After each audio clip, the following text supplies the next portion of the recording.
Next हमारा है reductions of two body problem to an equivalent one body problem. Suppose we have two masses which are located at positions A and B, m1 and m2.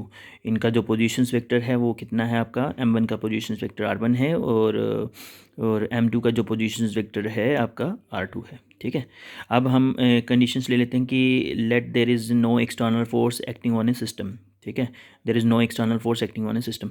अब दोनों masses हैं तो ये आपका m1 जो होगा ये इसको अट्रैक्ट करेगा, m2 को अट्रैक्ट करेगा, m2 जो होगा m1 को अट्रैक्ट करेगा, क्योंकि दोनों में क्या होगा, ग्रेविटेशनल फोर्स ऑफ अट्रैक्शंस होगी. ठीक है, तो देखिए आप let there will be no external force on the system, the internal central force is on the mass m2 due to m1 is written as, ये क्या है आपका F21, फोर्स ऑन आपका किस पे, m2 पे ड्यू टू 1. ठीक है, और आपका मास m1 पे ड्यू टू m2 वो किससे होगा, force on 1 due to mass m2. Now अब न्यूटन थर्ड लॉ क्या बोलता है कि ये दोनों फोर्सेस, देखिए आपका ये जो m1 मासेस होगा ये इसको अट्रैक्ट करेगा, m2 जो होगा इसको अट्रैक्ट करेगा, तो आपका न्यूटन थर्ड लॉ बोलता है there are F12 is equal to minus F21 which is equal to, से दोनों आपकी फोर्सेस जो होंगी वो इक्वल होंगी और मैग्नीट्यूड में दोनों आपकी इक्वल होंगी but opposite in nature. Now Newton second law क्या बोलेगा, वो बोलता है कि आपका mass into acceleration is equal to force. ठीक है, तो कौन सा फोर्स, सेंट्रल फोर्स.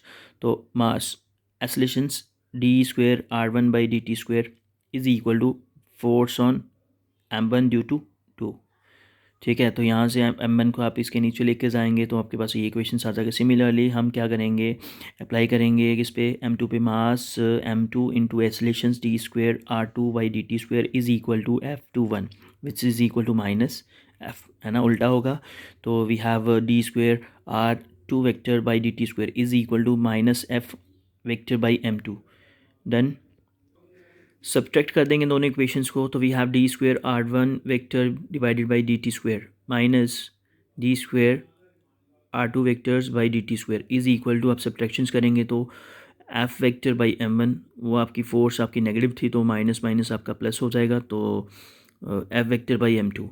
नाउ अब यहाँ से आप d²/dt² आप कॉमन ले सकते हैं, तो we have this r1 minus r2 which is equal to F आपका फोर्सेस जो है आपका कॉमन निकल जाएगा, तो वी हैव 1/m1 plus 1/m2.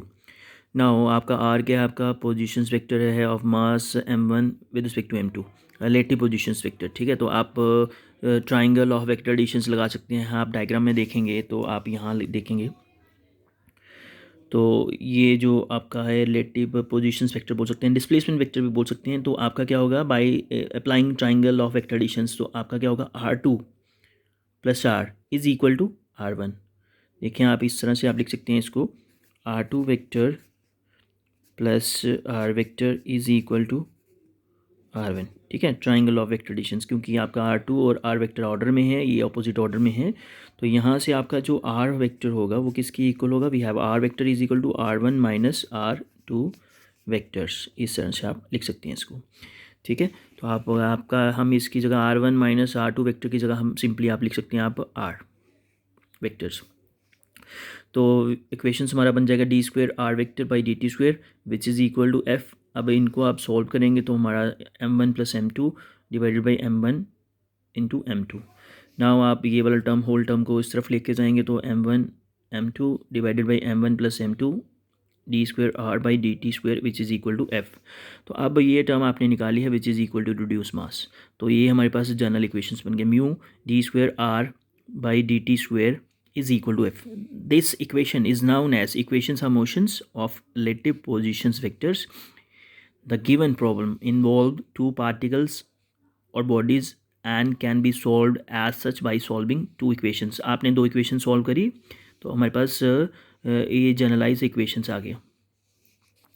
Thus the concept of central force help us to reduce a two body problem into one body problem. इस तरह से आप टू बॉडी प्रॉब्लम को वन बॉडी प्रॉब्लम में कन्वर्ट करके आप उतना ही सिंप्लीफाई मेथड से आप सॉल्व कर सकते हैं.